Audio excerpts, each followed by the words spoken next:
আসসালামু আলাইকুম বন্ধুরা। এখন আমি যে মসজিদের ভিতরে আছি এটি হলো মিয়াবাড়ি জমিদার বাড়ি, পুরাতন 250 বছর আগের একটি মসজিদ। এই যে যে টাইলসগুলো দেখাচ্ছি, এই টাইলসগুলো আছে সেই 250 বছর আগের টাইলস। এই মসজিদের খাদেম সাহেব বললেন এই টাইলসগুলোর ভিতরে একটা বিশেষ গুণ রয়েছে, সেটি হলো গরমের দিন হালকা ঠান্ডা থাকে এবং শীতের দিন হালকা হালকা গরম থাকে। এই মসজিদটি এক রাতের ভিতরে নির্মাণ করা হয়েছে, তবে এলাকাবাসীর ধারণা যে এটি জিনে নির্মাণ করছেন। এই যে মসজিদের একদম মেহরাবের সামনে আমি দেখাচ্ছি আপনাদের।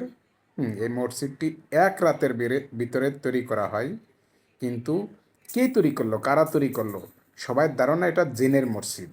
এটি জিনের মসজিদ নামে পরিচিত। এই মসজিদের পাশে একটা পুকুর রয়েছে, পুকুরটা নাকি এক রাতের ভিতরে খনন করা হয়েছিল। এটা হচ্ছে শরিয়াতপুর আপনার মিয়াবাড়ির জমিদার বাড়ি মসজিদ। ভিতরে অনেক সুন্দর। এই যে ভিতরের টাইলসগুলো সেই 250 বছর পূর্বের টাইলস, কিন্তু এগুলো। আমাদের ভিডিওটি ভালো লাগলে অবশ্যই শেয়ার করে দেবেন।